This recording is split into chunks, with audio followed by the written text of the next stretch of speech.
Assalamualaikum warahmatullahi wabarakatuh. Baiklah, kita mulai kuliah tentang hukum internasional bagian pertama. Sebelumnya kita membaca doa. Bismillahirrahmanirrahim. Raditu billahi rabba wa bil islami dina wa bi muhammadin nabiyyan wa rasula. Rabbi zidni ilma warzuqni fahma. Rabbi shrah li sadri wa yassir li amri wahlul 'uqdatam min lisani yafqahu qawli. Amin. Istilah hukum internasional adalah istilah yang diterima banyak kalangan. Dalam bahasa Inggris adalah international law, Prancis Trade International, dan Belanda international law. Istilah lain dari hukum internasional adalah the law of nation, hukum bangsa-bangsa. Istilah tersebut adalah akar konseptual bahasa Romawi ius gentium.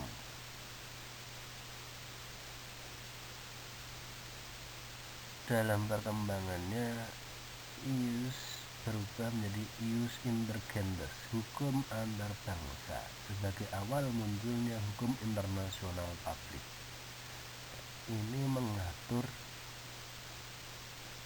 antar bangsa Romawi dan antar bangsa di luar Romawi. Kemudian istilah lainnya adalah law among nations. Ini tidak lain serupa dengan law of nation.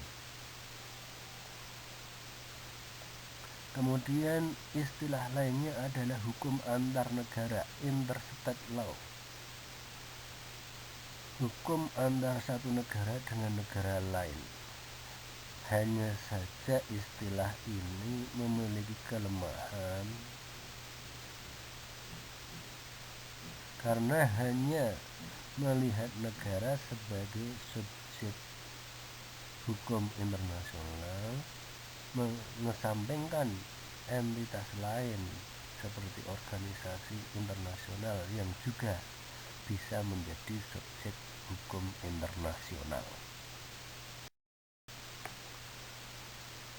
F. Sugeng Istanto, ini adalah guru besar UGM, membedakan hukum internasional dengan hukum perdata internasional. Menolak hukum internasional hanya merupakan moral internasional saja. Hukum internasional adalah kumpulan ketentuan hukum yang berlakunya dipertahankan oleh masyarakat internasional. Masyarakat internasional itu ya negara-negara. Jawahir Tantowi, hukum internasional adalah suatu peraturan hukum yang memiliki cakupan yang luas. Hukum internasional terdiri dari prinsip-prinsip, peraturan-peraturan, kebiasaan internasional tentang tingkah laku negara-negara dalam hubungan internasional yang terikat untuk mematuhi dan melaksanakannya. Juga mencakup peraturan-peraturan hukum tertentu terkait antara individu-individu dengan subjek hukum non-negara dan aktor negara yang baru. Mohtar Kusuma Atmaja dan Eti R. Agus mendefinisikan hukum internasional sebagai hukum internasional publik, yaitu keseluruhan kaidah dan asas hukum yang mengatur hubungan atau persoalan yang melintasi batas negara yang bukan bersifat perdata. Jadi intinya, hukum internasional mempunyai 3 unsur. Yang pertama adalah terdapat prinsip ya, atau asas hukum serta norma hukum. Kemudian berfungsi untuk melandasi hubungan antar subjek hukum internasional dan mengatur persoalan-persoalan hukum publik yang bersifat lintas batas negara. Dan yang ketiga, bersifat publik. Jadi ini jelas sekali ya. Selanjutnya, hukum internasional itu juga dalam perkembangannya sangat memperhatikan perlindungan hak asasi manusia. Bidang kajian hukum internasional. Yang pertama adalah masyarakat internasional, yang kedua kedaulatan negara, yang ketiga cabang-cabang ilmu hukum dalam hukum internasional. Masyarakat internasional, ubi societis ubi jus, yang bermakna di mana ada masyarakat maka tentu ada hukum. Masyarakat internasional terindikasi dari adanya banyak negara di dunia yang memiliki hubungan di berbagai bidang. Aktor-aktor bukan negara atau non-stated aktor, serta organisasi dan lembaga internasional yang memiliki kedudukan hukum tersendiri yang lepas dari negara-negara. Kedudukan hukum internasional adalah untuk menertibkan, mengatur, dan memelihara hubungan internasional guna menjamin kepastian hukum. Ada 5 nilai dasar sosial negara-negara dalam hubungan internasional, yakni keamanan, kebebasan, ketertiban, keadilan, dan kesejahteraan. Kedaulatan negara. Istilah kedaulatan negara merupakan padanan dari istilah yang dikenal di sejumlah bahasa, yakni sovereignty, dan sovereignus, yang berakar dari bahasa Latin soveranus yang berarti teratas. Kedaulatan negara diartikan sebagai kekuasaan tertinggi terbatas pada wilayah negara yang memiliki kekuasaan tersebut dan berakhir di mana kekuasaan satu negara lain dimulai.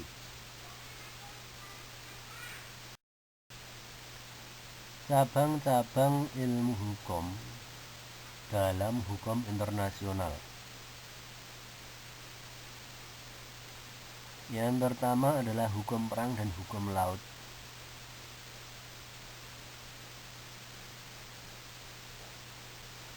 Hukum ini telah eksis jauh sebelum perjanjian Westphalia di tahun 1648 yang merupakan penanda perkembangan hukum internasional modern.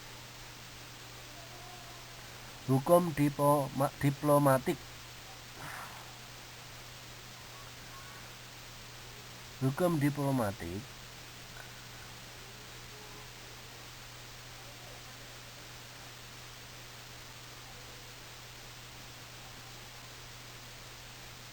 ini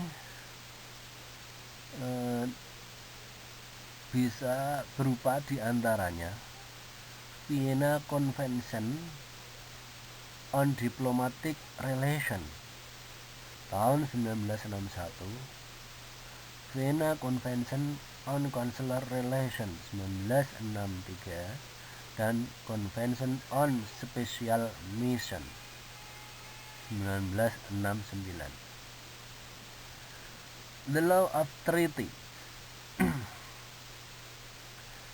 era 1960-an menjadi penanda penting munculnya hukum perjanjian internasional, the law of treaties,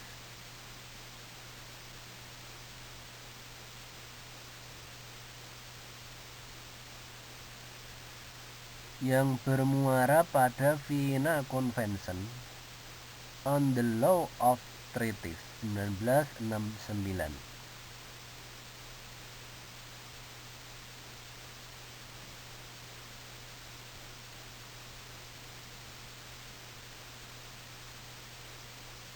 Dan juga ada Vienna Convention on the Law of Treaties between States and International Organization or between International Organization 1986.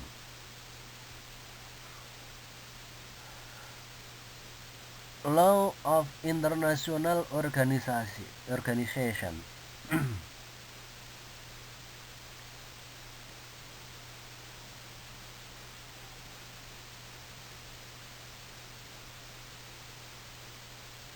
Law of International Organization, hukum organisasi internasional, merupakan bidang baru di abad 20.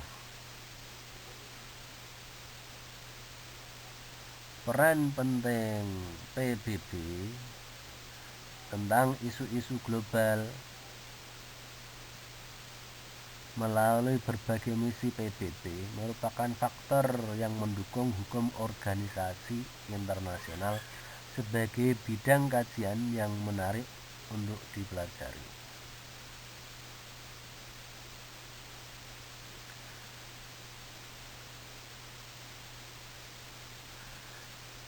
Hukum ini telah dikerucutkan menjadi hukum PBB atau United Nations Law dan hukum Uni Eropa.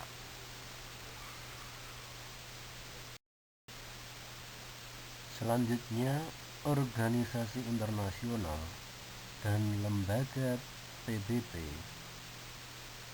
UN Agency, turut mempromosikan sejumlah bidang hukum internasional. Sebut saja ILO, International Labour Organization. Ini lebih dulu eksis sebelum PBB didirikan. Telah menginisiasi ILO Convention yang menjadikan hukum perburuan ketenaga kerjaan internasional itu sebagai hal yang sangat penting.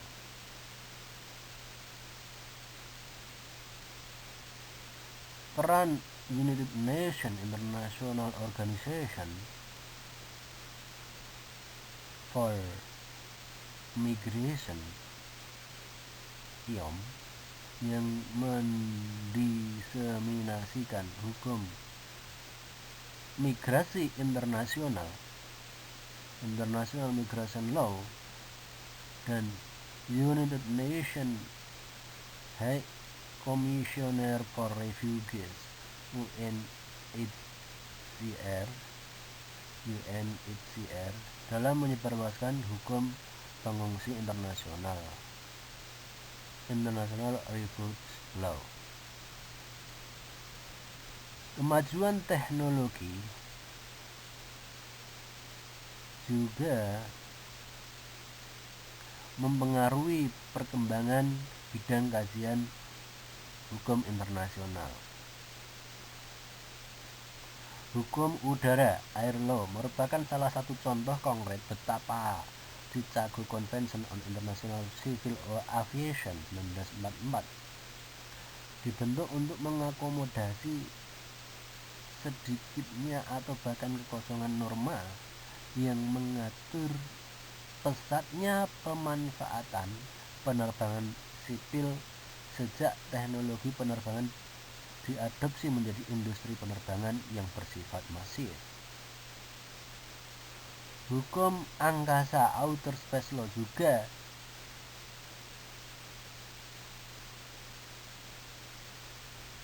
menjadi tren yang dikaji di masa Perang Dingin. Kemudian hukum siber internasional, International Cyber Law.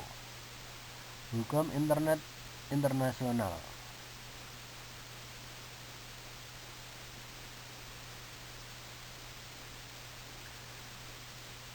Digunakan untuk mengatasi masalah-masalah hukum di dunia maya yang bersifat lintas batas negara. Selanjutnya hukum lingkungan internasional, International Environment Law, juga menjadi bidang ilmu yang berangkat dari hukum internasional publik berkaitan dengan isu-isu lingkungan lintas negara dan global. Seperti misalnya ASEAN Agreement on Transboundary Haze Pollution tahun 2002.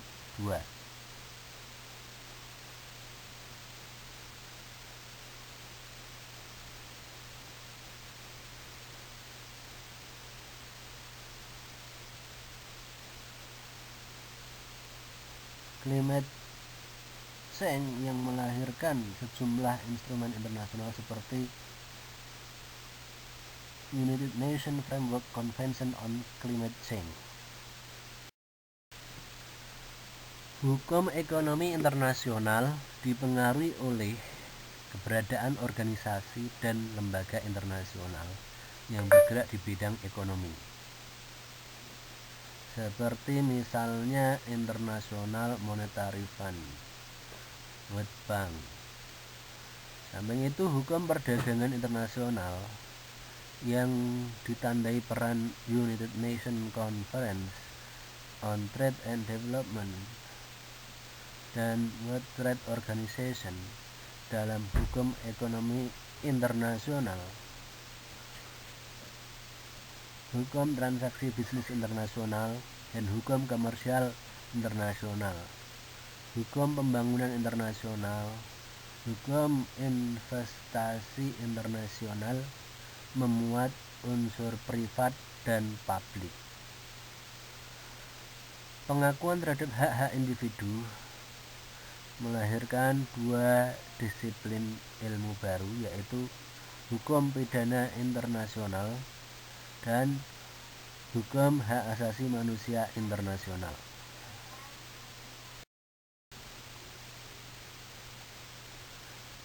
Kajian tematik aspek hukum internasional, misalnya Global Code of Ethics for Tourism, kemudian hukum olahraga internasional, International Sports Law.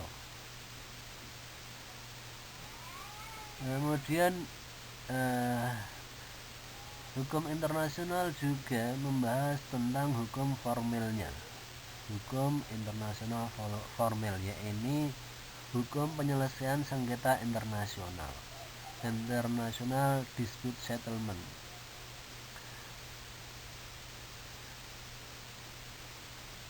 Yurisdiksi prosedur beracara pada lembaga dan organisasi internasional, misalnya International Court of Justice, International Criminal Court, WTO Dispute Settlement Body, European Court of Justice, African Court of Justice, and Human Rights. Saya kira kuliah kali ini cukup sekian. Kalau ada pertanyaan silahkan ditulis di kolom komentar. Terima kasih. Wassalamualaikum warahmatullahi wabarakatuh.